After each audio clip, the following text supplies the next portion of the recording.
Está começando Hora da Copa na Esportes Total. Tudo sobre o Mundial Qatar 2022. Hora da Copa na Esportes Total. Salve, salve, galera, muito boa noite pra você ligado aqui no som da Esportes Total. Nesse momento, 19 horas e 1 minuto, acabou de girar o ponteiro, de virar o reloginho. Estamos ao vivo, estamos no ar para mais uma edição do programa Hora da Copa na Esportes Total. Vamos repercutir tudo que aconteceu nesta segunda-feira de Copa do Mundo, nessa segunda-feira de Mundial do Qatar. Foi realmente uma grande segunda-feira com jogos absolutamente emocionantes, com destaque para as classificações de forma antecipada de Brasil e Portugal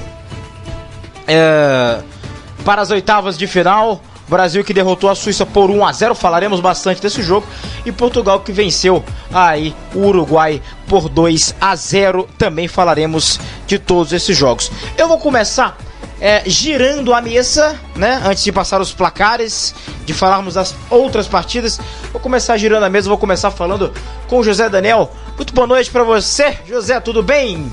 Que dia, hein? Que segunda-feira, cara. Boa noite, Aldão. Boa noite a todos os ouvintes que estão nos acompanhando nessa noite. E realmente, mais um dia de Copa no Qatar, fortes emoções, Brasilzão voando, aquela coisa boa. E surpresas na rodada também, vamos dissertar sobre tudo aqui hoje. Sem dúvidas, mas teve gente que não gostou do jogo do Brasil, viu, Thiago André? Muito boa noite pra você.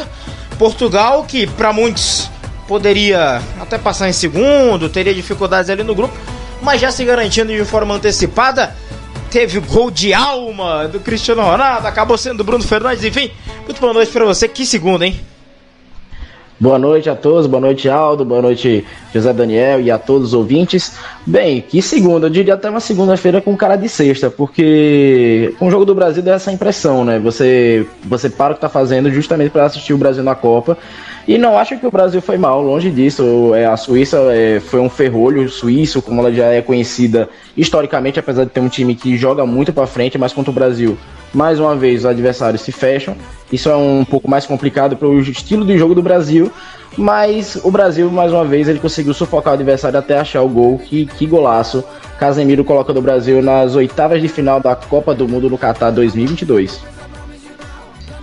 Exatamente, Thiago, assim, você falando aí da Suíça, né, aquela coisa toda. É uma loucura, né, cara? É uma loucura. A gente, às vezes, se precipita muito, né, com certas coisas. Enfim, vamos começar, então, aqui girando aqui os placares. Vamos começar, então, falando dos jogos que aconteceram nesta segunda-feira. E você falou, principalmente, segunda com cara de sexta. Deu meio-dia, né? Na sexta-feira já pode começar. Na segunda-feira, com o jogo do Brasil, também deu pra começar, tomar uns golinhos ali depois de meio-dia. Bom, vamos passar aqui nos jogos então? Vamos dar uma passada nos jogos aqui dessa segunda-feira, porque tivemos realmente jogos incríveis. Quem acordou cedo para acompanhar Camarões e Sérvia se deu muito bem, viu? Foi meu caso. Olha, 3-3, a Sérvia chegou a ter 3-1 nos 25 minutos finais de jogo. E aí tomou o empate de Camarões. Foi um jogaço, talvez o melhor jogo do dia, né? Com concorrência forte para Coreia do Sul e Gana. 3-2 para Gana. Gana abriu 2-0. A Coreia do Sul foi buscar o empate, mas aí Gana no finalzinho acabou fazendo o terceiro gol e se segurou, né, nas invertidas aí do selecionado sul-coreano. O Kudus fazendo realmente uma Copa do Mundo espetacular, e Gana tem aí uma chance interessante e importante de se classificar para a próxima fase. Falaremos disso daqui a pouco. Pode entrar no caminho do Brasil, tá? Tivemos o jogo do Brasil, do nosso Brasa, 1-0 para a Suíça, 1-0 em cima da Suíça, melhor dizendo, né? Gol do Casemiro. Casemiro fez um golaço, inclusive, num gol com cara de Real Madrid, né? Vini, Rodrigo, Casemiro, um golaço. O Brasil venceu por 1-0. E tivemos a vitória de Portugal 2-0 em cima de Uruguai. Eu queria começar, né, recebendo aqui orientações do nosso grande mentor, Ricardo Freud. Eu queria começar falando do último jogo, né, começar falando desse Portugal e Uruguai, para depois a gente se debruçar aí no segundo bloco no jogo do Brasil. Vamos falar também do Grupo H. Eu quero falar de Portugal primeiramente porque é o seguinte, José Daniel, vou começar com você aqui. O primeiro tempo não foi legal, né? Acho que de nenhuma das duas equipes, jogo mais travado, mais tático, Portugal tentando encontrar espaços, tentando abrir o campo, né? Mas não conseguia, né? Defensivamente o Uruguai se comportando muito bem. Mas na segunda etapa, mesmo sem mexer peças, Portugal começou a ser um pouco mais incisivo, começou a ser um pouco mais agudo no jogo, até conseguir no cruzamento do Bruno Fernandes. Cristiano Ronaldo até tentou, mas a bola não bateu na cabeça dele. O gol foi do Bruno Fernandes, creditado pela FIFA, mas enfim, o gol foi de Portugal no final das contas, né? E depois o segundo gol. Agora, chama a atenção a isso, né? Portugal sempre parece jogar menos do que pode, mas hoje ao menos no segundo tempo voltou melhor, mais ligado, e conseguiu vencer o Uruguai, que pra mim tem decepcionado um pouquinho para o que se vendia antes do começo do torneio. O que você achou do jogo, José? Olha, Aldo, realmente a tônica foi essa aí que você já deu. Primeiro tempo bem abaixo, se você pegar do que podem entregar as duas equipes. Portugal com a bola ali, rodando de um lado para o outro, mas sem oferecer lá grandes perigos. E o Uruguai naquele estilo que a gente já conhece aqui das eliminatórias sul-americanas, bem fechado, bem compacto defensivamente. Um time bem cascudo, bem experiente, tentando escapar mais em contra-ataques, na velocidade, principalmente com o Darwin Núñez ali, mas sem muita criatividade. E realmente a geração portuguesa é muito boa. Portugal tem craques espalhados por todo o planeta, se você pegar atualmente. Falar do Cristiano Ronaldo é chover no molhado, né? Mas o Bernardo Silva e o Bruno no City e no United, respectivamente. O Rafael Leão, que vem de uma temporada incrível no Milan, que inclusive começou no banco, é uma das críticas que a galera faz ao trabalho do Fernando Santos. Aí você tem João Félix no Atlético de Madrid. Você tem uma mescla muito boa de experiência e juventude, e realmente a impressão que dá é que joga menos do que pode. Talvez isso a gente possa colocar na conta do treinador. Mas hoje, como você destacou na segunda etapa, o time melhorou, mesmo sem alternar peças. Os principais jogadores, principalmente, o Bruno começou a aparecer muito mais, foi o cara da partida, jogou muita bola, começou a encostar mais no Bernardo, então Portugal começou a pressionar, fez o gol, mas depois do gol deu aquela recuada padrão do Fernando Santos, né? O Uruguai cresceu no jogo, o Suárez entrou, o Uruguai teve boas chances de empatar o jogo, teve defesa do goleirão Diogo Costa, teve boas chances perdidas pelo Suárez, pelo Arrascaeta, que entrou no segundo tempo também. E aí ficou um jogo mais aberto, aquela trocação de segundo tempo, que é o que a gente gosta de ver nessa Copa. Os primeiros tempos costumam ter sido bem amarrados, parte física lá em cima, as equipes marcando muito forte. E aí no finalzinho Portugal melhorou, depois que o Fernando Santos mexeu no time, oxigenou, colocou mais molecada, conseguiu melhorar, criou mais chances, e no pênalti bem marcado ali com a intervenção do VAR, o Bruno deu números finais ao jogo de novo. Achei até que foi uma vitória merecida, mesmo com Portugal abaixo do que pode. O Uruguai principalmente decepcionando ainda mais, teve um ciclo desastroso até chegar no Catar, né? Alguns achavam que não ia nem se classificar, e o Uruguai tem uma boa geração, o Valverde principalmente jogando muita bola no Real Madrid, Suárez e Cavani os mais experientes, o Darwin Núñez despontando, o próprio Arrascaeta aqui no Flamengo, que muita gente não entende ser reserva, né? Eu acho que pega a questão da intensidade também do futebol brasileiro, que é abaixo. Mas vitória merecida de Portugal, e me arrisco a colocar no top 4 ali de favoritos para chegar forte para brigar pelo título, Aldão. Tem realmente uma grande equipe, a seleção portuguesa. Eu quero falar com você, Thiago, sobre a seleção uruguaia. Você não acha que o técnico Diego Alonso, o José até fala sobre a intensidade do futebol brasileiro, mas uma tônica foi muito presente dentro do jogo da seleção uruguaia nas duas primeiras partidas. Dificuldade na criação das jogadas, né, na penetração, né, de ter alternativas criativas. O Arrascaeta é banco nesse time? Você concorda? Você discorda? Eu acho que, no mínimo, ele deveria ter tido mais minutos ainda na primeira partida. Ele não entrou no primeiro jogo. Nesse agora ele entrou faltando ali 20 minutos para acabar a partida, mas eu acho que faltou um pouco dessa criatividade do Arrascaeta. A gente sabe, né?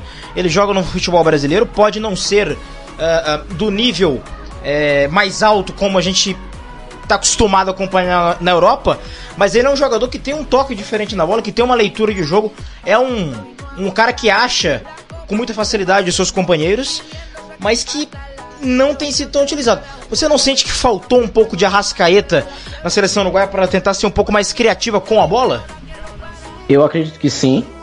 O Arrascaeta é um jogador que, sinceramente, ele não é nenhum dinheiro para ficar no banco rendendo. Ele rende dentro do campo.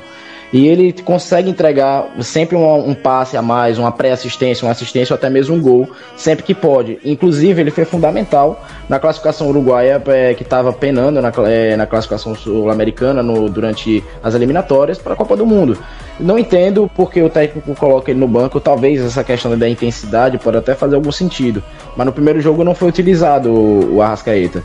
No segundo jogo agora ele foi utilizado, mas quando estava perdendo, quando realmente o Uruguai mudou aquela formação fechada, que é de defesa para segurar e jogar no contra-ataque que estava fazendo, o Uruguai terminou a partida na formação de 3-5-2. O Arrascaeta tinha tudo para fazer uma meia de criação ali. É tanto que ele entrou no lugar de Godin. Ele tirou um zagueiro, e acho que ele até recuou um jogador, eu acho que foi o Vecino, para poder fazer o Arrascaeta entrar. O Arrascaeta, em poucos minutos, conseguiu fazer o Uruguai ter as melhores chances. Na primeira grande chance que o Uruguai teve, foi aquela falta no lado esquerdo, que a Arrascaeta cruzou e quase Soares colocou a bola pro fundo do barbante. E a segunda foi aquele clássico contra-ataque que o Arrascaeta faz, que sempre dá um toquinho de cobertura. Ele fez um gol de título de Copa do Brasil em cima do Corinthians em 2018, jogando pelo Cruzeiro. Ele tentou fazer isso justamente contra o Corinthians, jogando na Copa do Brasil. Mas só que dessa vez não deu certo, nem nessa parte que eu dei jogar no Flamengo e nem na seleção do Uruguai. Ele podia ter chutado, enchido o pé, batido mais colocado, até mesmo tocado, mas tipo assim, é uma coisa de fração de segundo que você tem que tomar uma decisão. Eu acredito que ele não fez errado. Ele tentou.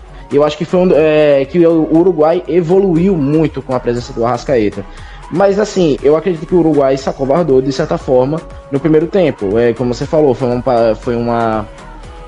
um jogo mais tático no primeiro tempo. Portugal achou aquele gol, o gol espírita, como você mesmo falou, do Cristiano Ronaldo, que na mesma hora, inclusive, eu já sabia que não tinha topado nele, porque a forma que ele comemorou não é padrão Cristiano Ronaldo. Não foi uma convicção, tipo assim, o gol é meu. Ele já saiu comemorando para abraçar os companheiros de time. Então eu acredito que isso também complicou o Uruguai de ter contado com esse gol. E quando veio buscar o resultado, teve a marcação do pênalti, que foi marcada pelo Gimenez, que pela mão, né? Eu acredito, não concordo com a opinião do José Daniel, que ele falou que foi bem marcado. Eu acho que não foi, pelo contrário.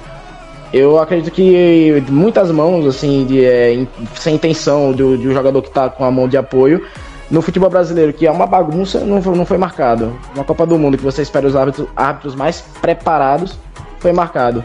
Prejudicou o Uruguai, mas não tiraria a vitória de Portugal, que foi soberano na segunda etapa em relação ao Uruguai, apesar dos melhores momentos do Uruguai ter surgido na segunda etapa. A questão do pênalti, a gente vai entrar daqui a pouco. Eu concordo com o Thiago, pra mim não foi pênalti. Inclusive,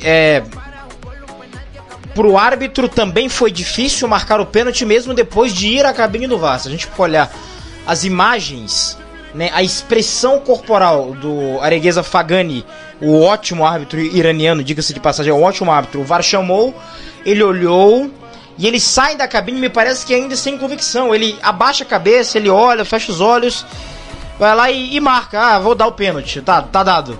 Assim, nem ele teve tanta convicção assim, porque no campo ele viu, e eu fiquei com a sensação de que ele foi à cabine, ouviu o que o árbitro de vídeo falou pra ele, que aliás é da casa, é do Catar, viu as imagens, mas no fundo eu acho que ele ainda tinha a convicção de que não havia sido pênalti.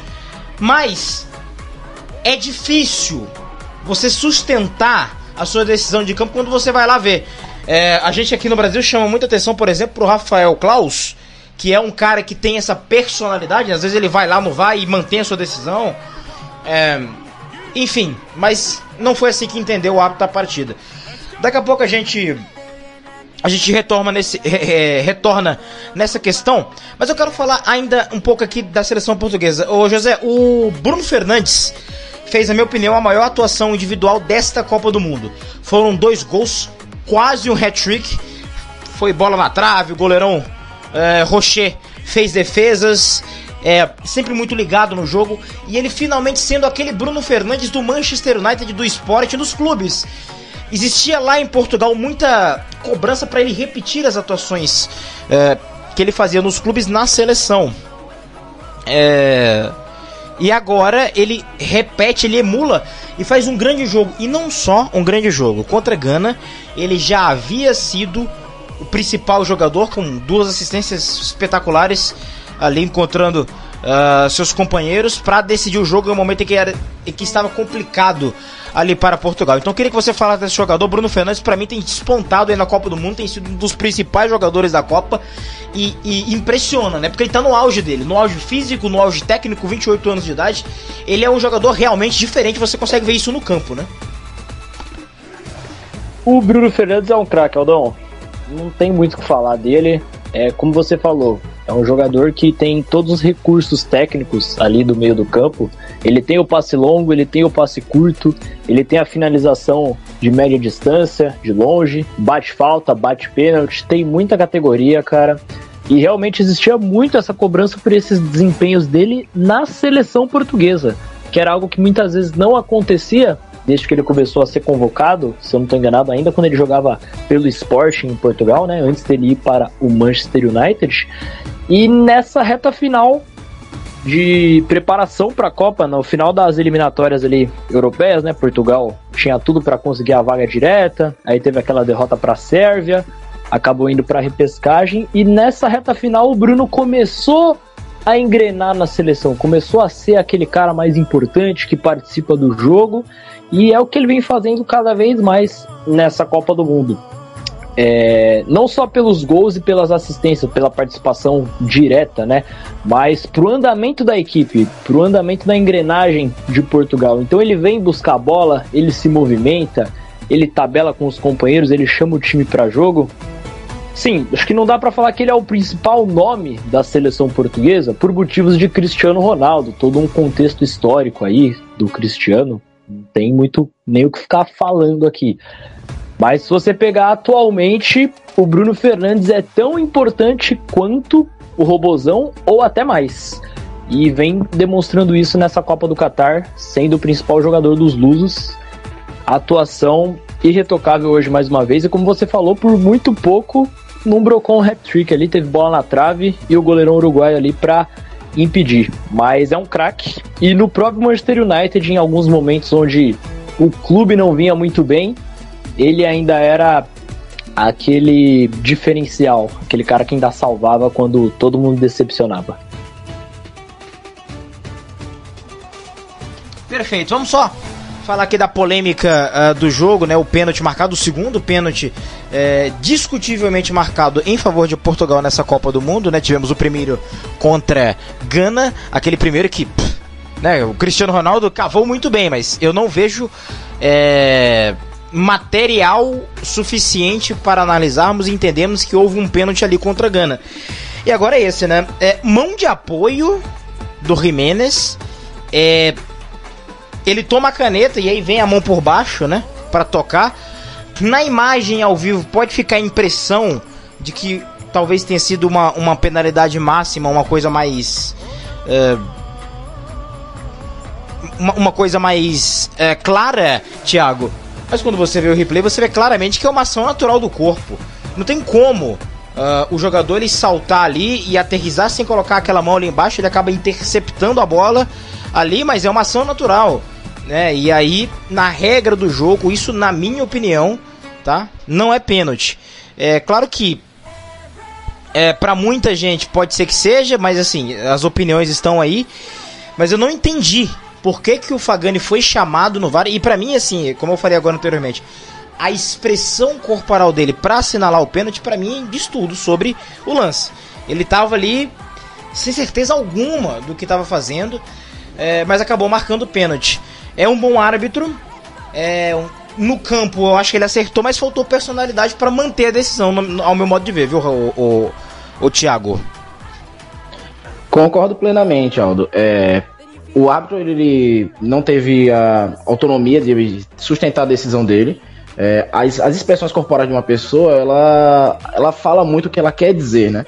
Então, tipo, eu acredito que ele sabia que não era pênalti, sabia que a regra não era pênalti, mas pelo fato do VAR ter chamado, ele resolveu aceitar o que o VAR estava sugerindo. Que deu uma revisão, falou, não, talvez eu tenha errado, talvez eu deveria marcar esse pênalti. E sabe, eu tenho uma impressão de que se ele tivesse empatado esse jogo, ele não teria dado esse pênalti. Eu tenho certeza que ele deu justamente porque Portugal já estava ganhando. Então, como ele não tinha convicção, nem certeza de que era pênalti na convicção dele, e ficou na dúvida por conta do VAR, falou, não, o time já está ganhando, um gol a mais não vai fazer diferença nesse final do jogo. Eu acho que o árbitro deve ter pensado dessa maneira pelo menos por um segundo. Mas assim, como eu não estou na cabeça do árbitro para imaginar, para falar, eu só posso imaginar que tenha sido isso. Mas para mim não foi pênalti. A gente viu muitos pênaltis assim durante a temporada, no Campeonato Brasileiro, Libertadores, Campeonatos Estaduais, Copa do Brasil mesmo, aqui narrados e comentados aqui na Esporte Total, que nessas situações iguais e não foram marcados pênalti, porque é um movimento natural. Nenhum corpo, quando está jogando futebol, vai cair sem uma proteção da mão. Muita gente acha que o futebol, os jogadores de linha não usam as mãos. Usam justamente para se proteger, justamente das quedas. Porque senão iríamos bater a cabeça, eles iriam bater a cabeça, eles iriam bater o quadril, ia ter mais lesões se não tivesse o amortecimento das mãos. As mãos servem para isso, justamente no futebol, para os jogadores de linha, para se proteger. E quando você tá caindo, obviamente você vai botar a mão no chão. Uma pessoa normal, que não atleta, não profissional do futebol, quando tropeça, a primeira reação que tem é colocar as mãos para evitar uma queda mais forte. Então, justamente isso, não tinha o controle do Giménez. Bateu na mão dele, foi marcado como um toque de mão proposital, e gol de Portugal, Bruno Fernandes, que na minha opinião é o melhor jogador de Portugal até aqui, mas para muitos até eu já vi comentários dizendo que é o melhor jogador da Copa até aqui. Isso é algo para se discutir mais à frente, mas realmente o português está jogando muita bola. Sem dúvida, a gente precisa passar lá no outro jogo do grupo, né, Coreia do Sul e Gana, antes de passarmos para o jogo do Brasil e também para o outro jogo que envolveu também o grupo do Brasil, um jogaço inclusive. Mas eu quero te ouvir também sobre isso, José, porque você discorda da nossa opinião aqui. Então, por favor, né, há espaço para todas as opiniões, é claro. Então, por favor, por que você acha que deveria ter sido marcado esse pênalti? Então, Aldo, eu já vou na contramão tua e do Thiago, né? Eu acho que o pênalti foi bem marcado.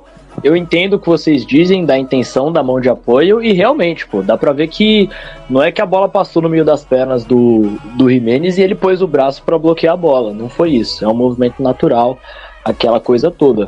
Mas eu entendo e acredito que o VAR da partida, ao chamar também, tenha entendido que foi uma mão que destruiu uma situação clara de gol, né? Porque o Bruno Fernandes faz a tabela, não lembro com que jogador agora, e ele sai no mano a mano com o Giménez e dá a caneta.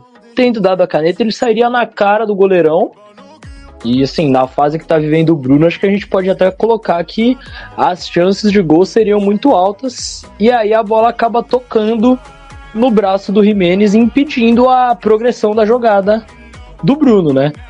Então assim, acho que por conta desse motivo o VAR chamou, e na minha opinião eu concordo, por mais que não tenha sido intencional, aquele ditado mais antigo, né? Falta sem querer também é falta. Mas tem que estar vendo aí também qual foi a recomendação da FIFA para os árbitros nesse tipo de situação, né? Como o Aldo falou, aqui no Brasil, na América, na própria Libertadores, a gente teve alguns lances parecidos, onde foi marcado, em alguns casos foi marcado, em outros não foi.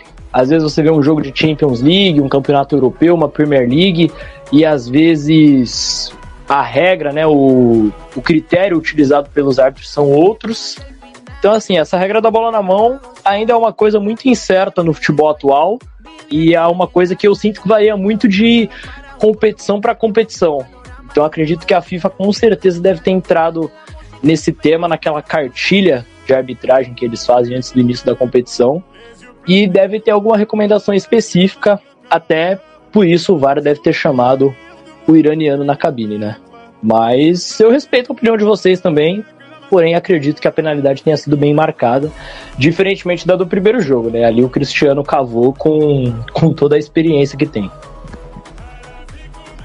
Bom, então chegamos aqui, estamos quase chegando ao final do primeiro bloco, então só passando aqui o grupo H, antes de irmos agora para o jogo da Coreia do Sul com Gana, né? Portugal então, portanto, liderando com 6 pontos, Gana 3 pontos, venceu a Coreia do Sul hoje, Coreia do Sul 1, Uruguai também 1, todos estão vivos, mas a Coreia do Sul talvez fique um pouquinho atrás aí por conta do salto de gols, que é o primeiro critério de desempate. Teria que fazer 4 gols em Portugal, que já está classificado, e aí depois para ver aí nos critérios como é que seria para classificar, então enfim, muito difícil. Mas se Uruguai e Gana empatarem, por exemplo, né, basta a Coreia do Sul tentar vencer por qualquer placar Portugal que se classifica. Enfim, vamos falar desse jogo, Thiago, porque assim, foi um grande jogo, né? A gente viu como que a seleção de Gana se comportou, né? Foi uma partida bastante interessante, especialmente no primeiro tempo, e sendo meio que a cara dessa Copa, né? A Coreia do Sul controlou o jogo o tempo inteiro, né? Tocando a bola, mas sem oferecer perigo. E na primeira chegada de Gana, eles abriram o placar. Depois, o emocional da Coreia do Sul foi bastante afetado. Gana conseguiu abrir o segundo gol. E aí, no segundo tempo, né? A Coreia do Sul veio para empatar, né? Nas bolas altas, 2 gols marcados.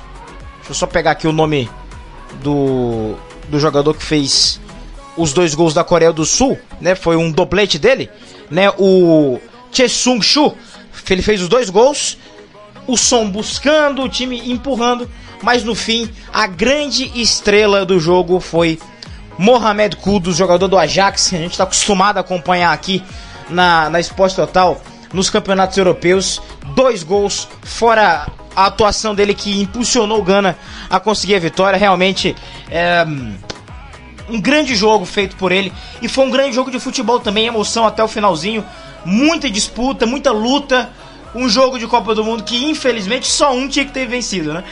E deu Gana aí ao final, mas foi realmente uma verdadeira batalha lá no estádio Al Bayt, viu, Thiago André? Eu quero a sua opinião sobre esse jogo, porque foi realmente demais, né? Foi um jogo de tirar o fôlego. Eu particularmente adorei acompanhar. Só uma correção, falei Al Bayt, não, o jogo foi no Cidade da Educação, só para corrigir. Jogo para 43.983 pessoas. Enfim, Thiago, esse jogo foi um jogaço. Um jogaço, talvez o melhor da Copa para muitos, inclusive. A Coreia do Sul deu uma aula de disciplina tática. Dominou mesmo todas as estatísticas que um time de futebol tem durante o jogo, mas faltou aquele capricho, aquele capricho no último terço, que é o quê? O chute ao gol, a eficiência nas finalizações. A Coreia do Sul chutou 22 vezes contra apenas 7 de Gana. E Gana conseguiu, em 7 oportunidades, marcar 3 gols, enquanto a Coreia do Sul precisou de 22 chutes para marcar 2 gols. Isso destaca também a forte defesa de Gana. O goleiro da seleção ganesa, o jogador Laurent Ati, ele conseguiu fazer 4 defesas contra nenhuma do goleiro Sang-Ju Kim. Isso mostra quanto a Coreia do Sul ficou muito mais em cima de Gana, mas o individual, a qualidade técnica do Kudus, mais o gol do zagueiro Mohamed Salisu, que também, além de ajudar na defesa, ele é conhecido por ser um zagueiro bastante artilheiro, consegue subir e ajudar muito no ataque. Conseguiu definir o placar e o resultado para os ganeses, que conseguem se recuperar da derrota na estreia para Portugal, que inclusive foi por 3-2 também. E com isso eles vão para a última rodada com esperança de classificação e com um saldo de gol zerado, né? Conseguiu botar a Coreia do Sul para 3º lugar e empatado junto com o Uruguai, e vai enfrentar o Uruguai apenas precisando de um empate, porque acreditando talvez que Portugal não vai perder para a Coreia do Sul. Mesmo que a Coreia do Sul empate com Portugal, Gana se classificaria. Exatamente, né? Foi um grande jogo, ô José Daniel. Só pra gente fechar aqui então esse primeiro bloco. Fiquei na expectativa do gol do Son, ficou por muito pouco. Mas assim, a Coreia do Sul ainda tá viva, né? Vai jogar a última partida. Eles em 2018 venceram a Alemanha, já quando estavam eliminados, e eliminaram a Alemanha da fase de grupos. Vão jogar contra Portugal. Portugal talvez poupe os jogadores, ainda não se sabe o que o Fernando Santos vai fazer. De qualquer forma, a Coreia do Sul tem a chance ainda. Vai ter que torcer aí por uma combinação de resultados. De repente não precise também. Enfim, vai jogar, vai pro jogo. E assim, cara, acreditar, eles vão acreditar até o final. O jogo de hoje provou isso. Mas chamar atenção pro Kudus aqui. Grandíssimo jogador. Já conhecemos ele aqui da Liga dos Campeões, do campeonato holandês. E essa Copa do Mundo aqui pode render uma boa venda, né? Teremos uma janela atípica pós-Copa do Mundo agora na virada de ano, né? Agora em janeiro. E com certeza o Kudus vai estar na mira aí de grandes equipes. É claro, com todo respeito ao Ajax, é um gigante do futebol europeu e mundial. Mas de equipes que disputam coisas mais grandes, né? Coisas maiores, né? Mais grandes seria lá no espanhol, né? E também equivocadamente para o português, mas que disputam coisas maiores no âmbito internacional. Então, sem dúvida nenhuma, esse cara vai estar sendo visado aí. Enfim, o que você pode nos dizer sobre esse jogo e sobre a Coreia do Sul, que ainda está viva, e Gana, que terá um jogo muito, mas muito importante com o Uruguai, reeditando ali, né, sentimentos de 2010, quando os dois duelaram por uma vaga na próxima fase. Era mata-mata, teve pênalti, é verdade, mas será realmente uma grande batalha, Gana e Uruguai por uma vaga nas oitavas de final. Realmente, Aldão, falando do Kudus em específico, quem acompanha um pouco mais a fundo o futebol europeu, não é novidade para ninguém o desempenho dele. E como você falou, o Ajax é um dos clubes que mais vende bem, né, na Europa, é muito visado. Tu pegar o próprio Antony agora, que foi pro United, né, é um celeiro realmente de exportar talentos, então com certeza ele deve estar na mira desses clubes maiores e com maior poder aquisitivo. E falando sobre o jogo, chega a ser difícil você falar sobre justiça e injustiça no futebol, né? Mas talvez a Coreia do Sul merecesse mais, merecesse pelo menos um empatezinho, pelo que foi o jogo, pelo que os jogadores se entregaram, lutaram, não se abateram com os 2-0, né? Foram buscar o empate, e aí no finalzinho brilhou mais a estrela do Kudus. Mas é um time que, sim, com certeza vai jogar todas as fichas contra Portugal e vai ver o que acontece entre Uruguai e Gana, né? Se você pegar o contexto aí, caso o Uruguai vença a Gana e a Coreia vença Portugal, vai ficar Portugal com 6 e os outros 3 times do grupo com 4 pontos. Aí vai ser no saldo de gols, nos cartões, em todos os critérios de desempate. Então assim, ainda há esperança, não são muito altas, né? São chances remotas, mas tem esperança sim a equipe coreana. E realmente, como disse o Thiago, faltou um pouquinho de pé na forma pros jogadores asiáticos. Por muito pouco não conseguiram um resultado melhor. Mas a seleção ganesa também é muito forte, tem muita imposição física, mas não é só isso, tem qualidade técnica ali, com o Kudus, que a gente já cansou de falar aqui, o Thomas Partey, jogador do Arsenal, que é um excelente meio-campo. Então é um time chato de se enfrentar, tanto que fez um amistoso contra o Brasil aí no final dessa preparação para a Copa. O Brasil venceu bem, mas mesmo assim não é um adversário fácil. A gente já falava sobre isso aqui na época da preparação. Então vai ser emocionante essa reta final aí do Grupo H do Catar. Olha, sem dúvida bastante emocionante, será realmente bastante emocionante aí essa reta final. Jogos todos aí no mesmo horário, né? Teremos então, para fechar aqui esse Grupo H, pra gente ir pro nosso break e falar de seleção brasileira e falar também do outro jogo do Grupo do Brasil, como é que foi tudo que aconteceu nessa segunda-feira. Grupo H então ficou da seguinte forma, ó: Portugal 6 pontos, está classificado já, resta saber se em primeiro, muito provavelmente será. Gana em segundo neste momento, Coreia do Sul na terceira colocação, Uruguai em último ali, questão de saldo de gols, aquela coisa toda, isso aí vai ser importante. Jogos então, meio-dia, tá? No dia 2 de dezembro, na sexta-feira, meio-dia, Coreia do Sul e Portugal, Gana e Uruguai, jogos ao mesmo horário, como já é tradição na história das Copas. Bom, vamos para um rápido intervalo então, a gente volta já para o segundo bloco para discutir as coisas do Grupo do Brasil e também discutirmos aí tudo e mais um pouco sobre, pura e simplesmente, seleção brasileira, porque afinal de contas é o nosso Brasil que já está classificado para as oitavas de final da Copa do Mundo. Já voltamos aqui na Esporte Total, onde o esporte é de um jeito diferente. Siga nossas redes sociais, Twitter, Instagram, @esportestotal_. Informação, notícias, bastidores, o que rola em todo o esporte. Aqui, Esportes Total.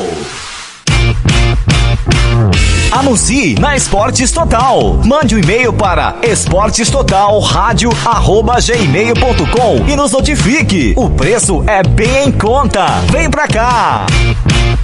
Você que está nos acompanhando pelo aplicativo Rádiosnet, favorite a nossa rádio, clique na estrelinha ou no coraçãozinho e tenha um acesso mais rápido à nossa programação. Venha! O melhor do futebol nacional, europeu, sul-americano, Fórmula 1, IndyCar, NBA, NFL e muito mais, você acompanha aqui na Esportes Total.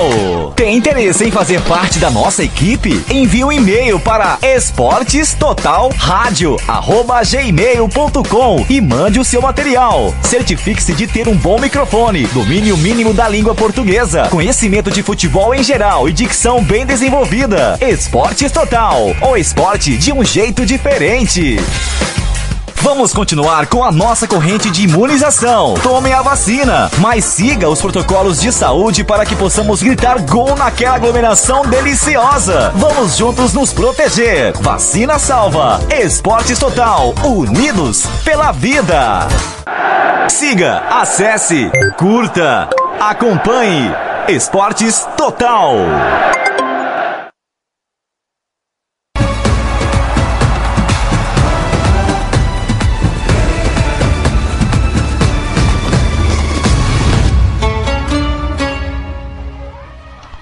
De volta aqui na Esporte Total nesse momento, 19 horas e 38 minutos pelo horário de Brasília. Vamos falar de seleção brasileira. Brasil venceu hoje a Suíça por 1-0, gol de Casemiro no finalzinho e foi um golaço, né? Vinícius trouxe por dentro, o Rodrigo com a parte externa do pé só escorou e do jeito que veio, o Casemiro bateu com a parte externa do pé. O Sommer, o ótimo goleiro Sommer, só olhou. Thiago André, rapaz, o jogo da seleção brasileira foi muito difícil, muito complicado. Eu acho que o pessoal estava muito empolgado depois do segundo tempo contra a Sérvia. O Brasil jogando sem Neymar, sem Danilo. Danilo foi substituído pelo Militão e o Neymar substituído pelo Fred. O Paquetá jogou numa linha mais adiantada. O primeiro tempo não rolou, não foi legal. O Paquetá tava com uma indisposição também, tava meio gripado, não pôde dar a sua contribuição que normalmente ele pode entregar para a seleção brasileira. O Tite sacou ele no intervalo, veio com o Rodrigo. Depois entrou o Bruno Guimarães, que ajudaram muito a seleção brasileira. Mudou demais a perspectiva. Vini Júnior fez um gol. Depois ali da roubada de bola no meio campo, o Richarlison no esforço extra ali para tentar ligar o passe, deu tudo certo, mas ele estava impedido, não valeu. Só que depois saiu o gol do Casemiro, esse espetacular volante, esse cara que é um absurdo de jogador. Enfim, o Brasil venceu. Vi muita gente preocupada, viu, meu caro José? Eu vou começar com o José, depois eu vou no Thiago. Eu nem sei mais quem eu chamei primeiro, mas enfim, vou começar com o José aqui. Vi muita gente preocupada, não, porque tá com dificuldade, mas a gente tem que lembrar que a Suíça foi a melhor defesa da Europa nas eliminatórias para a Copa.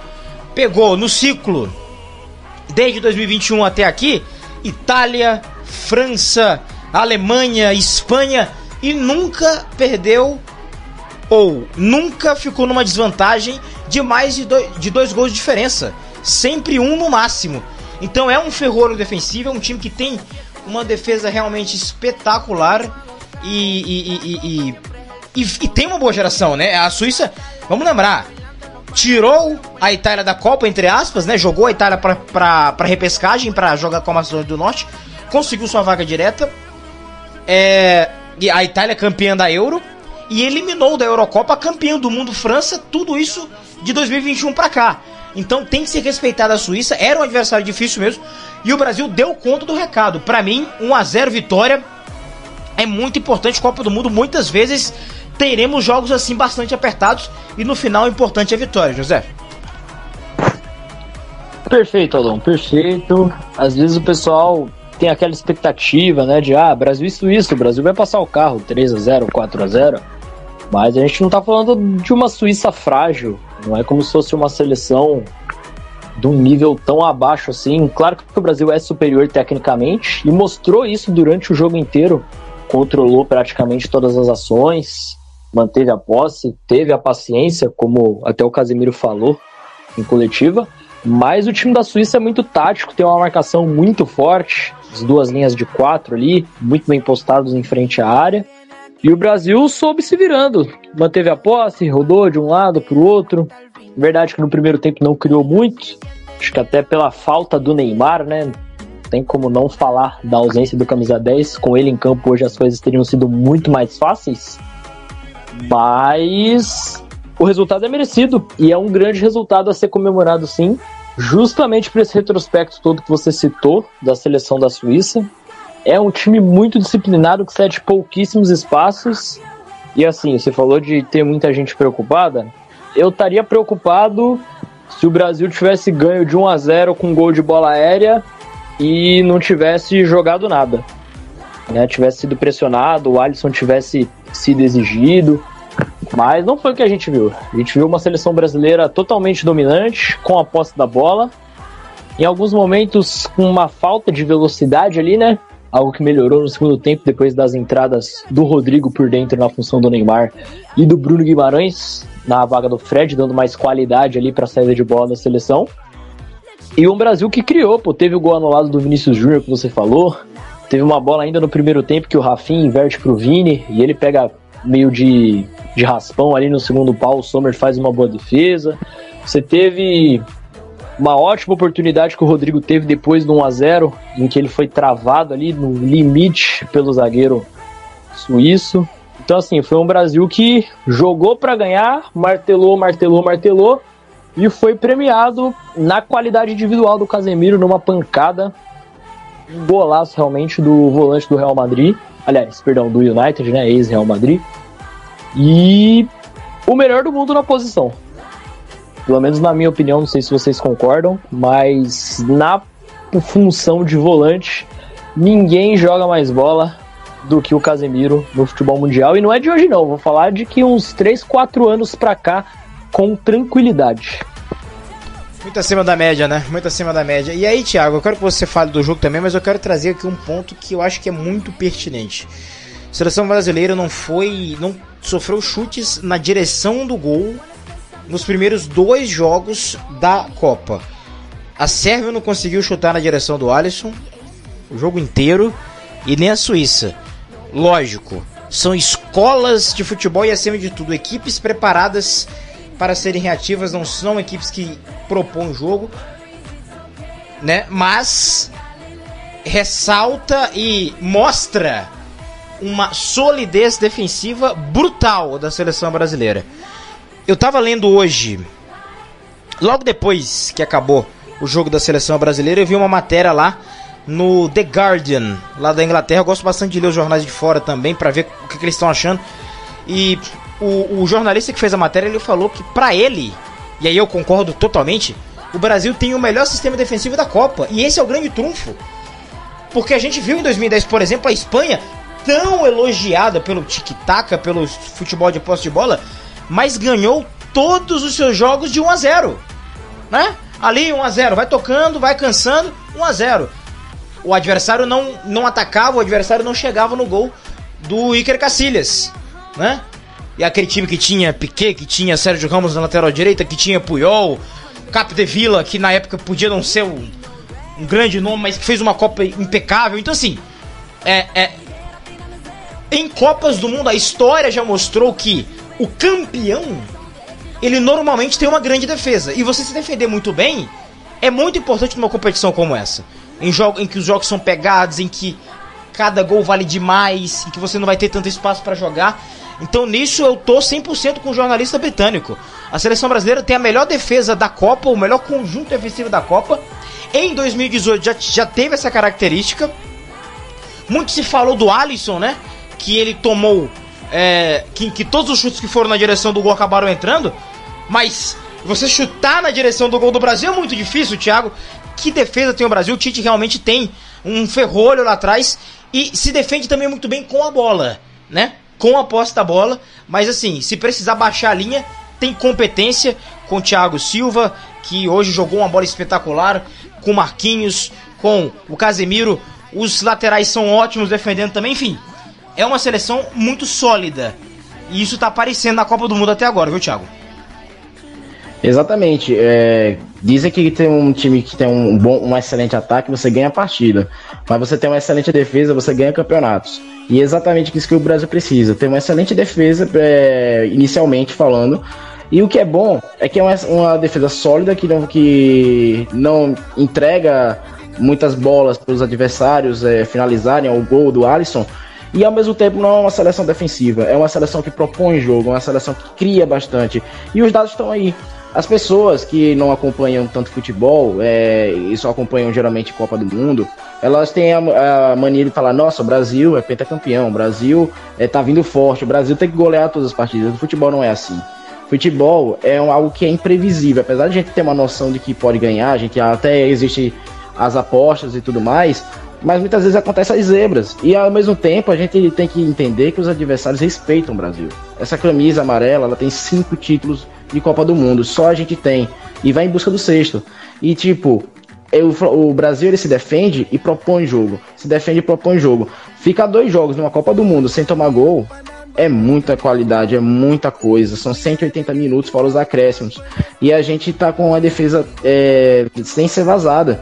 A Marquinhos há muito tempo e tá jogando muita bola. Pode falar. Só te interromper aqui, só para te dar uma informação para complementar seu comentário. Entre todas as 32 seleções, apenas 3 não tomaram gol ainda: Brasil, Polônia e Marrocos.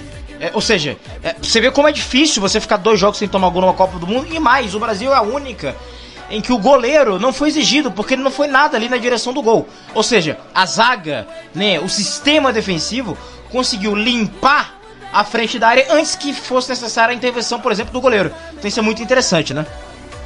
É muito interessante. Se você parar a pensar nas seleções que você citou, você não citou a França, por exemplo. E a França atual bicampeã do mundo, a última campeã da Copa 2018.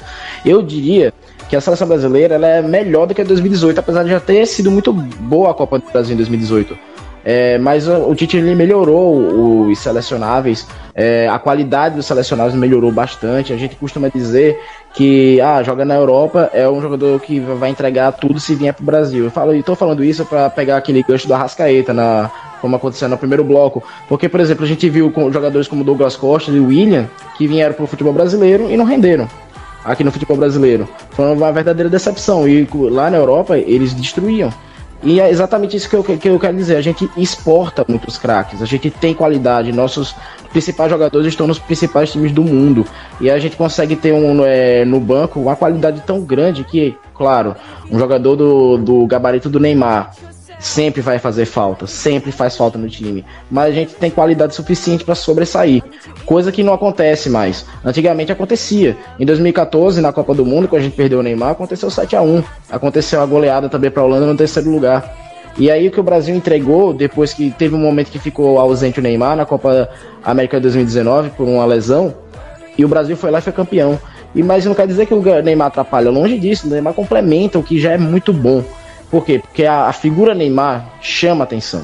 A figura Neymar chama os adversários. Todo mundo quer parar o Neymar. E o Neymar, quando ele consegue sobressair na qualidade técnica que ele tem, ele é genial. Mas quando ele não está inspirado, ele pelo menos pode entregar uma bola para um jogador que fique livre para poder decidir. E esse é um papel fundamental do Neymar, como liderança técnica que ele sempre foi. Mas dessa vez, é óbvio, não tem mais aquela agilidade que ele tinha quando era mais novo. Já teve muitas lesões que aí consequentemente minaram essa agilidade que ele tinha. Hoje ele é um jogador muito mais quase como fosse um meio campista hoje, um meio atacante, mais pensador, muito mais do que um aprofundador, um atacante mesmo, um ponta. Hoje em dia ele é mais um cérebro, e ele jogou muito bem na primeira partida. A gente falou do Paquetá, inclusive. O Paquetá na primeira partida não jogou bem de segundo volante, mas assim, jogou bem entre aspas. Ele jogou bem na questão de marcação da parte tática. Mas muita gente criticou o Paquetá, falou, não, ele não participou, ele não jogou tão bem e tal. Hoje ele jogou melhor, no primeiro tempo, muita gente falou, pô, o Paquetá tá jogando muito. O Paquetá tá sobressaindo, dando passes importantes e tal. Só que aí depois a gente descobriu, muita gente até criticou o Tite. Nossa, por que vai tirar o Paquetá e manter o Fred? Não é mais fácil tirar o Fred, botar o Paquetá e botar o Bruno Guimarães? A justificativa foi porque o Paquetá estava doente. E mesmo assim ele entregou a bola. A gente vê como o Brasil está bem encaixado, bem alinhado. A gente consegue defender e ao mesmo tempo propor o jogo sem sofrer. Cara, isso é muito bom. Isso dá uma esperança muito grande para que o Hexa venha. Exato. O Brasil tem peças de reposição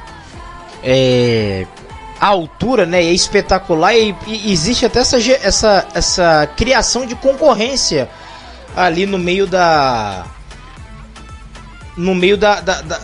situação, né? Então, José, por exemplo, você teve hoje a saída do Paquetá para a entrada do Rodrigo, e depois a saída do Fred, que começou jogando. Ele não é o titular. Se o Neymar tivesse aí, seria Neymar, o meio campo seria Paquetá, Casemiro e Neymar um pouco mais à frente, com Vini, Rafinha e Richarlison centralizado.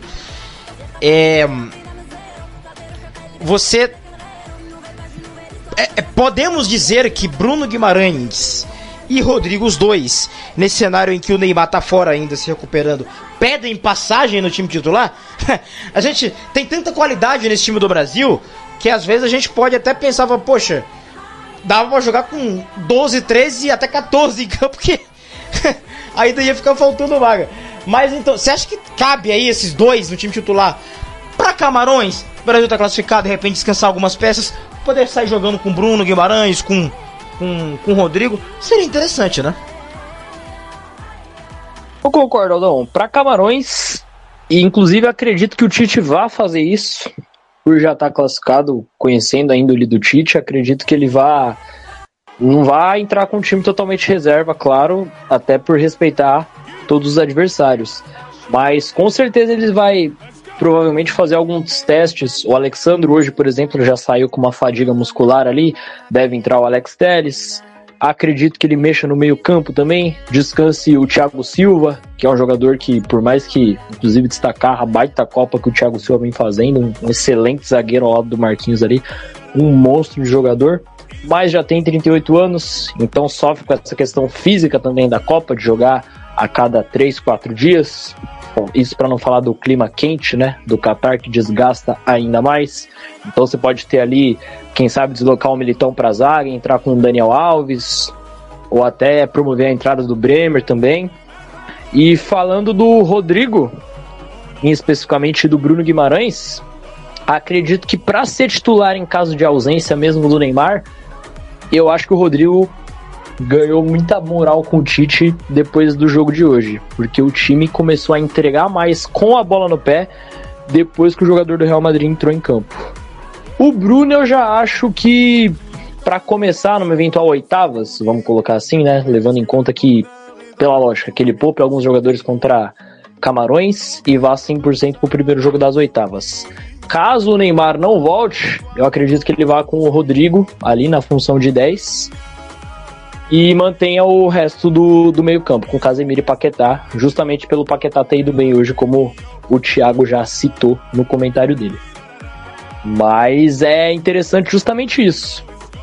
Se você pegar na ponta direita também, o Rafinha não fez 2 bons jogos até aqui de Copa. Hoje eu até achei que ele foi legal no primeiro tempo, e no primeiro tempo da estreia achei que ele foi um dos que mais tentou também.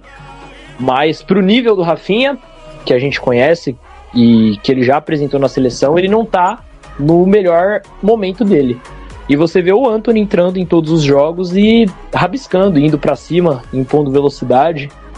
Então sai um jogador, entra outro jogador e mantém o nível.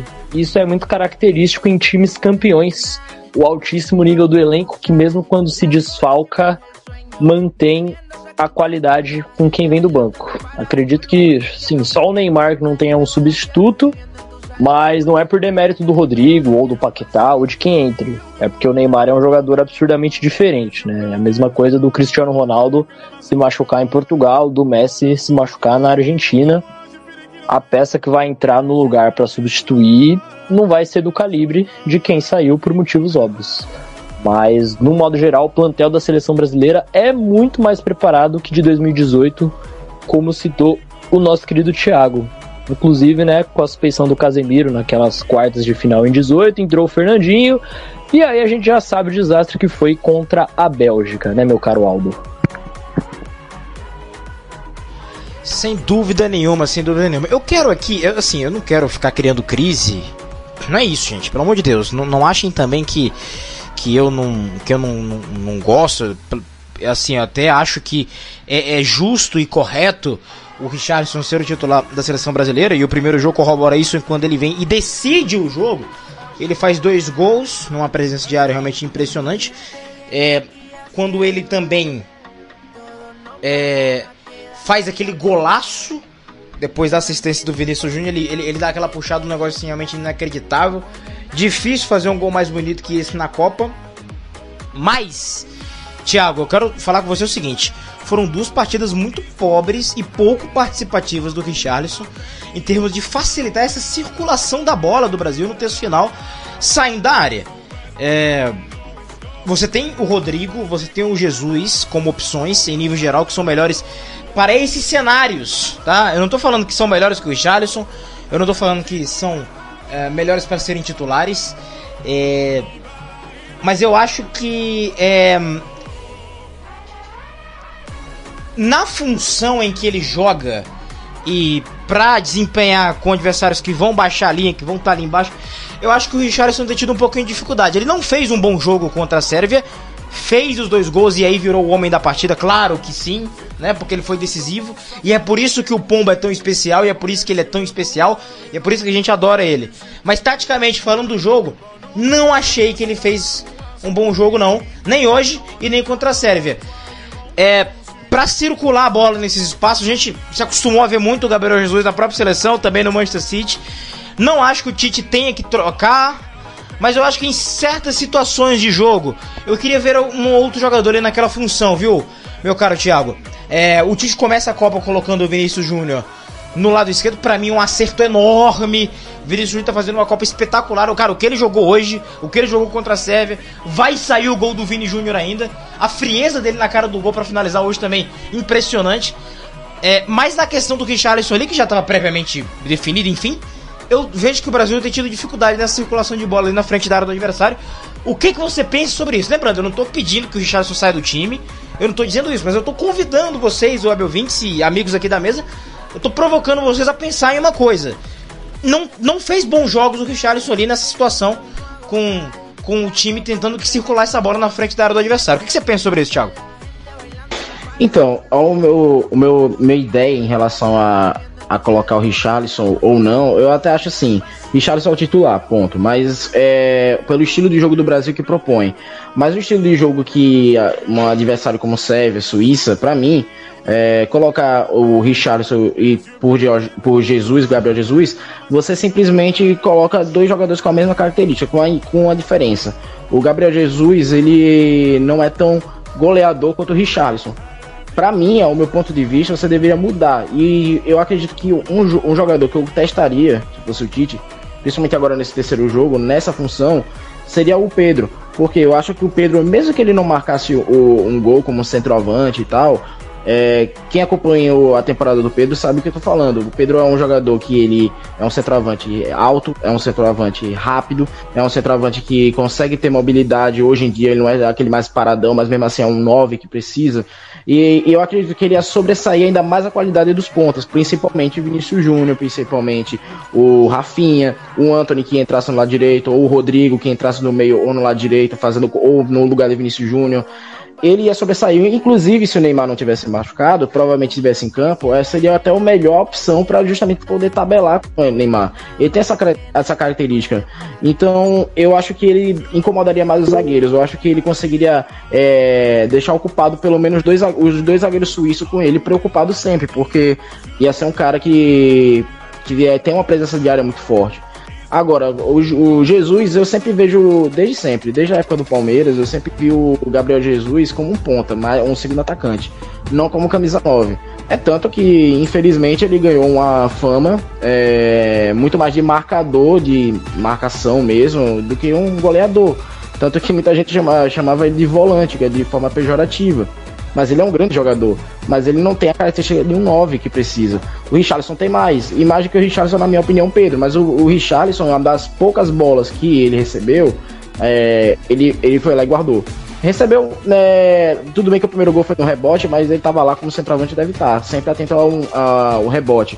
O Ronaldo até falou assim em uma entrevista, acho que foi no canal do Zico, se eu não me engano, que você tira, o Filipão ele proibia em 2002 você do atacante centroavante de fazer gol de rebote. Ele falou assim: como que você tira o rebote do atacante, do centroavante? É tirar a alma do atacante. E é exatamente isso, o atacante sempre está atento, o centroavante principalmente. Ele sempre tá atento ali a bola sobrar para ele, que é para ele colocar pro fundo do gol. Richarlison tava lá e fez exatamente isso.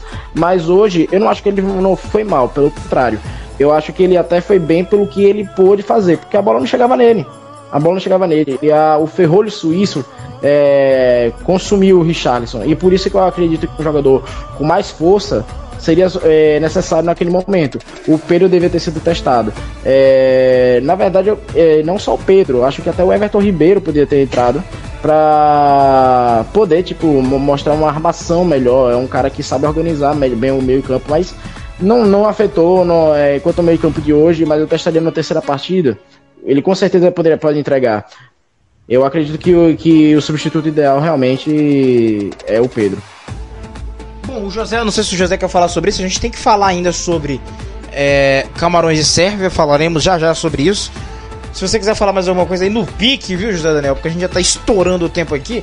Mas é isso, eu nem acho que tem que tirar o Richarlison não, pra mim o Richarlison é titular, até porque ele é um goleador. Mas eu acho que a gente pode fazer essa provocação pra ver se no sistema da seleção brasileira um Gabriel Jesus, de repente um próprio Rodrigo que já desempenhou essa função no Real Madrid possa fazer. Eu já não iria tanto no Pedro, não era nem a questão da centroavância mesmo, mas da capacidade de você conseguir circular com a bola por ali. Enfim, José Daniel, o que você pensa?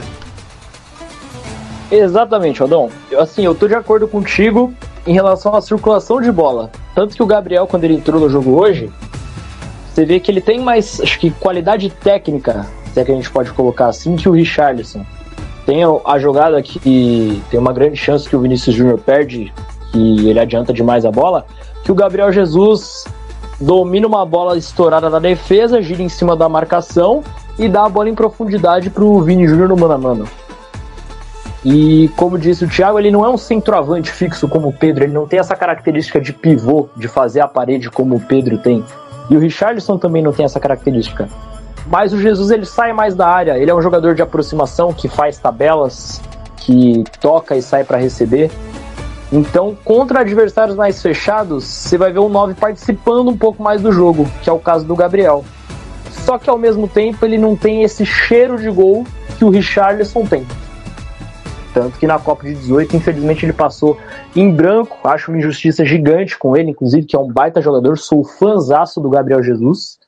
Mas ele não tem essa presença diária. O Richarlison, ele é e vai ser muitas vezes o que ele foi contra a Sérvia. O cara que tá sumido ali, que você tá pensando, pô, Tite, tira o Richarlison, ele não tá encostando na bola. E aí ele vai fazer o gol do centroavante ali. Ou ele vai fazer 2 gols e vai resolver a parada. Que foi o que aconteceu no primeiro jogo. O Tite tinha chamado o Jesus, tinha posto o Pedro também para aquecer, então ele tava pensando em mexer no ataque, e aí saiu o gol do Richarlison. Aí ele faz o gol, Tite, pô, o cara acabou de fazer o gol, não vou tirar ele, e acertadamente ganhou confiança e fez o segundo. Então assim, acho que a vaga é muito do Pombo por conta disso. Ele é o equilíbrio entre o Jesus e o Pedro. O Pedro ele é um cara mais de pivô, menos velocidade, e acredito que possa ser testado contra Camarões. Inclusive acho que o Tite vai dar uma chance para ele começar.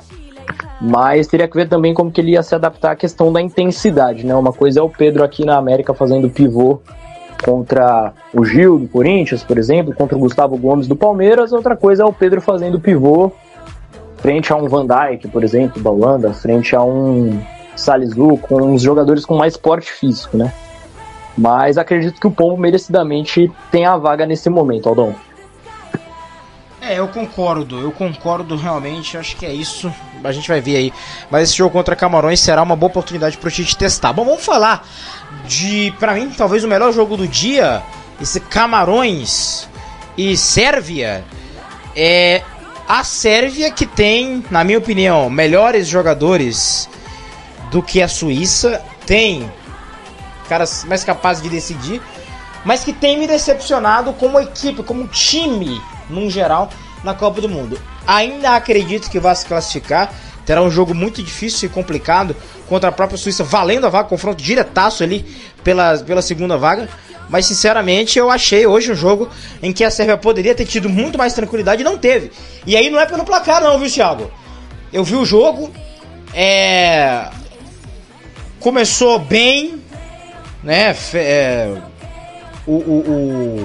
O jogo tentando ir pra cima, tomou o gol, né? Do Casteleto lá de Camarões. Depois, no finalzinho do primeiro tempo, empatou com o Pavlovic. Depois, ainda nos acréscimos ali do primeiro tempo, o Milinkovic-Savic fez o segundo. Na volta do segundo tempo, o Mitrovic o terceiro. Ali parecia mais próximo da normalidade. Mas, Thiago, era um placar muito mentiroso. A Sérvia não tinha jogado bola para fazer 3-1, mas nunca na vida, né? Tava com um jogo muito burocrático, com dificuldade para atacar a seleção de Camarões, que cedia alguns espaços muito na jogada individual também, mas tinha dificuldade para atacar e sabe, assim, fazendo um jogo bastante pobre mesmo ofensivamente e até certo momento desorganizada. O Abubakar depois fez o segundo gol de cobertura, o segundo de Camarões, e o Choupo-Moting, inevitável, né? Inevitável. Empatou o jogo em 3-3, acho que o placar ficou mais próximo da normalidade. Quero que você avalie esse jogo, mas realmente a Sérvia não jogou para fazer esses 3 gols aí não. Aliás, o terceiro gol um golaço, né? De pé em pé e tal, mas ainda assim não gostei do jogo da Sérvia contra Camarões, esperava mais da Sérvia especificamente. Camarões jogou o máximo que poderia e foi bem, como já tinha ido contra a Suíça. É que a Suíça a gente sabe, né? É chato jogar contra eles e foi só 1-0 pros suíços. Enfim, como é que você vê isso? Bem, como você mesmo falou, a Sérvia a gente esperava mais, e eu concordo contigo. A Sérvia era tida como a segunda força do grupo, atrás apenas do Brasil, ali talvez empatado com a Suíça e tal, e o Camarões correndo por fora. Eu acredito, só que eu discordo com você aí quando você fala que a Sérvia pode se classificar em segundo. Eu já vejo hoje a Suíça se classificar pela forma que a Suíça joga, porque ela consegue se defender tão bem quanto a Sérvia, mas tem um time muito mais ativo no ataque, que propõe o jogo. É porque a Suíça, ela se fechou por conta do Brasil, pela qualidade dos jogadores brasileiros, o time do Brasil tem, então, obviamente, ainda tomou menos gols que a Sérvia. Isso também é um alerta, tudo bem. Tomar um gol a mais ou a menos, uma diferença não quer dizer muita coisa, mas tipo, para uma equipe que já tem a vantagem de 2 pontos, precisando apenas de um empate, acreditando provavelmente que o Brasil irá passar por Camarões, é tranquilo para a Suíça pensar numa classificação, não é demérito nenhum. Mas a Sérvia realmente decepciona, porque como é que você tem um time como o segundo mais forte do grupo, abre um placar de 3-1 contra Camarões, que é tido como a zebra do grupo, e você simplesmente deixa Camarões empatar o jogo em 3-3. Foi o mérito de Camarões, tudo bem, realmente eles chegaram lá por seus méritos, mas deixaram muitos espaços na defesa que a Sérvia não soube explorar. Ficou tentando segurar o empate, tentando segurar o resultado, inicialmente a vitória, depois acabou cedendo o empate, que na minha opinião quem saiu no prejuízo mesmo, obviamente, foi a Sérvia, porque se tivesse vencido o Camarões, agora poderia estar na vice-liderança e jogar pelo empate contra a Suíça. Um empate com a Suíça já era suficiente para se classificar. Só que aí se complicou. se complicou e agora vai atrás do jogo contra a própria Suíça, precisando vencê-los e não para empatar.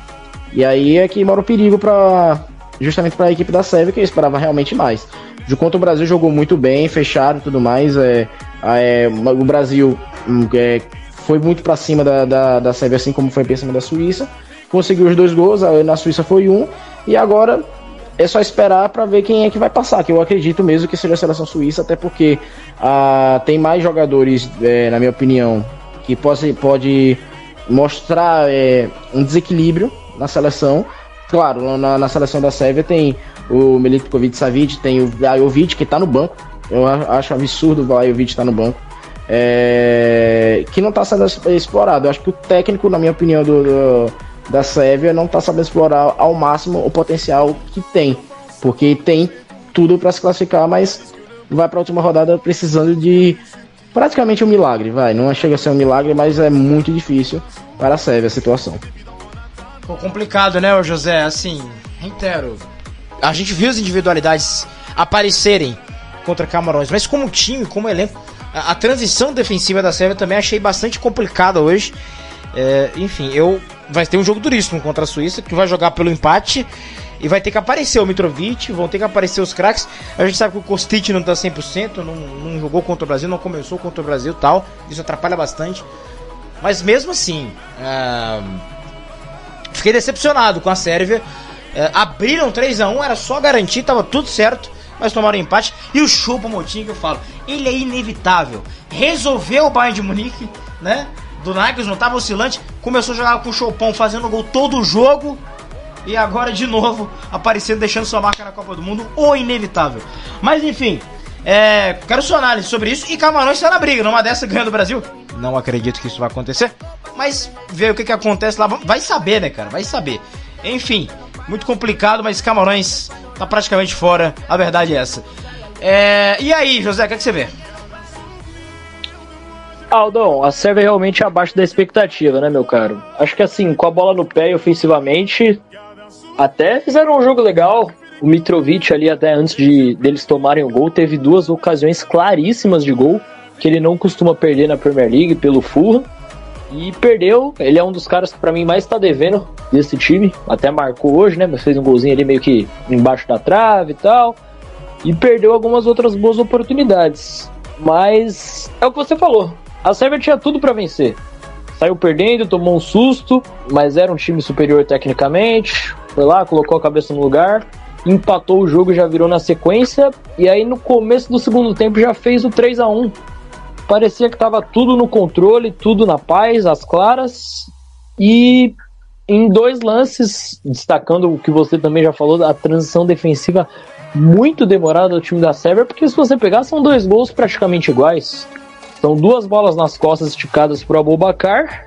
Em uma ele dá uma cavada excepcional com muita categoria. E na outra ele só rola a bola no segundo pau pro Choupo-Moting cutucar pra rede. Então assim, acho que a impressão que fica é que faltou meio que atenção mesmo pra Sérvia, que tava com o jogo com o resultado na mão. E em caso de vitória hoje, bastaria um empate contra a Suíça na última rodada para garantir a vaga. E acho que, não sei se por superioridade, por não achar que Camarões fosse capaz de fazer muita coisa, mas se desligou do jogo. E aí méritos totais também da seleção africana em acreditar até o final e buscar um baita resultado. Vai ser um jogo interessante entre Sérvia e Suíça. A gente vai ter que ver se a gente vai ver uma Suíça retraída como foi contra o Brasil, se a gente vai ver uma Sérvia retraída também, como foi contra o Brasil, ou se as duas vão sair para jogo e a gente vai ter algo mais aberto. Mas se fosse que apostar em alguém hoje, sinceramente, meu querido Aldo, acho que pela qualidade ainda ficaria com a Sérvia, por mais que a Suíça tenha jogado mais, digamos assim, nessa fase de grupos. Acho que a qualidade ainda vai sobressair na última rodada no confronto direto. É o que vamos ver na sexta-feira, 4 da tarde, então, no mesmo horário do Jogo do Brasil. Aí é aquela coisa, né? Um na TV e outro ali, ó, no celular, no notebook, pra gente acompanhar. E já a partir de amanhã, viu, gente?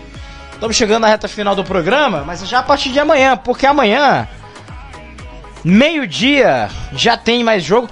Acabaram os jogos ali do Corujão, né? Praticamente das 7 da manhã. Mas eu adorava, cara. Adoro acordar cedo para ver futebol. E amanhã, então, portanto, Thiago André e José Daniel, Holanda e Catar, meio-dia, Equador e Senegal. Tela dividida, um olho cá, outro cá, tudo pode acontecer, né? Vamos passar aqui rapidinho o grupo A, pra gente ter uma noção do que pode acontecer. Tá, o grupo A que tem a Holanda na primeira colocação com 4 pontos, dividindo com o Equador em segundo ali no saldo, né? 4 pontos. Holanda e Equador jogam seus respectivos jogos pelo empate. A Holanda pega o Catar e o Equador pega Senegal. Se empatar, as duas estão classificadas. Catar já tá fora e Senegal tem que ganhar aí do Equador se quiser passar de fase. Dependendo, Senegal pode passar até em primeiro do grupo ainda, então tá tudo muito embolado. Vai ser demais realmente esse jogo. Equador e Senegal é o grande jogo para se assistir. Holanda e Catar a gente deixa ali no segundo plano, pelo menos é a dica que eu dou pra vocês. E pelo grupo B a gente vai ter Inglaterra, 4 da tarde, né? Inglaterra e País de Gales, Irã e Estados Unidos. Aliás, hoje a coletiva de imprensa da seleção norte-americana teve perguntas muito duras com relação a questões geopolíticas, principalmente por parte da imprensa iraniana, né? Os americanos terão que responder questões políticas ali também. Bom, Inglaterra joga pelo empate. Inglaterra está praticamente classificada. O empatezinho classifica com 5 pontos. E saldo de gols, aquela coisa toda. Joga com o País de Gales, que ainda tem chance, tá? País de Gales ainda tem um ponto, tem chance. Remotas, mas ainda tem.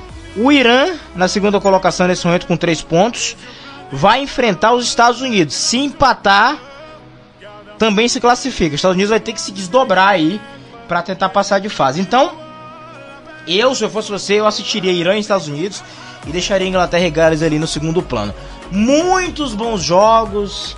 Realmente amanhã vai ser muita emoção acontecerá aí, viu, Thiago? Você quer dar uma palavrinha rápida sobre amanhã? Bons jogos. Amanhã vai ser tática cardíaca para esses times, né? Tipo, você comentou sobre a questão geopolítica. Isso aqui é a Copa do Mundo, traz o encontro de culturas e divergências também. Você vai ver como também a vida também de País de Gales contra a Inglaterra também não vai ser fácil. São dois vizinhos, né? Tipo, fazem parte do Reino Unido. Mas também, tipo, a Inglaterra tá com a vantagem e o País de Gales tem a ingrata missão de derrotar a poderosa Inglaterra para conseguir se classificar. Será que o lado de Gales da fronteira vai ficar mais feliz ou mais triste? Ninguém sabe. Só depende dos galeses e buscar o resultado. Apesar de a Inglaterra ter um time muito bom atacante, um time muito ofensivamente muito bom, mas defensivamente deixando a desejar, sobretudo com o Harry Maguire. E quanto no grupo A, Holanda e Catar, a gente sabe que provavelmente a Holanda vai vencer a partida com facilidade, porque a seleção do Catar realmente é muito fraca. E vou seguir a dica que você falou. Vou apoiar Equador e Senegal, que realmente são duas seleções que buscam a segunda posição.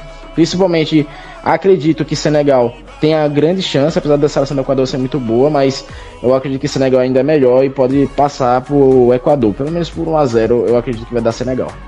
Sem Mané ainda, mas e Equador sem Ener Valencia, muito provavelmente, o que pode mexer com os equatorianos. Cara, esse jogo vai ser demais. José Daniel, só palhinha também antes da gente encerrar o nosso programa. Eu vou ser até um pouquinho polêmico aqui, meu querido Aldo. Falar pra vocês tomarem cuidado com o País de Gales. Que a Inglaterra bateu no Irã na estreia, goleou, né, por 6-2. Todo mundo achou que ia passar o carro em todo mundo e classificar tranquilo. E aí pegou o time dos Estados Unidos num dia um pouquinho melhor, um pouquinho mais arrumado. E não perdeu por pouco. Teve bola na trave do Pulisic e tal. Claro que a lógica é a Inglaterra venceu, ao menos empatar, classificar tranquilo, né? Até porque o País de Gales perdeu pro Irã. Então se você pegar na lógica, a Inglaterra goleou o Irã e o País de Gales perdeu pro Irã goleado. Então, na teoria, a Inglaterra vai amassar. Mas a gente sabe que teoria não é tudo no futebol, especialmente nessa Copa do Mundo. Então é bom os ingleses entrarem no sapatinho ali, claro que se a seleção inglesa jogar o que a gente sabe que pode jogar, classifica tranquilo. Mas se deixar a soberba bater, como bateu hoje na Sérvia, por exemplo, a gente viu que em minutos tudo é possível. A seleção de Gales tem o Bale, principalmente, né, que não tá mais no auge da carreira, mas ainda assim é iluminado. Então, é bom ficar de olho aí. Mas acredito que classifique Inglaterra e Estados Unidos. Ainda vejo os Estados Unidos também com... Acho que vai surpreender o Irã no outro jogo do grupo. E acredito também que seja o jogo mais legal de se assistir nessa terça-feira de muitas emoções na Copa do Mundo. Muito bem, então, repassando aqui os jogos pra vocês, pra gente finalizar, meio-dia Holanda e Catar, tá? E Equador e Senegal, 4 da tarde, País de Gales e Inglaterra, e Irã e Estados Unidos. Eu não acredito em País de Gales, eu acho que a chance era contra o Irã e não jogou absolutamente nada, e o Irã jogou muita bola. O Irã tem realmente um time ofensivamente que pode competir, eu ficaria de olho se eu fosse os Estados Unidos aí com o Irã, e os Estados Unidos que precisa vencer o jogo. Enfim, vai ser realmente um jogo bastante interessante. Jogos bastante interessantes. Thiago, foi um prazer, cara. Grande abraço e até uma próxima. Amanhã, mesmo horário, teremos aí 1 hora da Copa. Aí pra gente falar mais de Copa do Mundo e analisar tudo que aconteceu aí nessa terça-feira. Grande abraço, Thiago. Foi um prazer.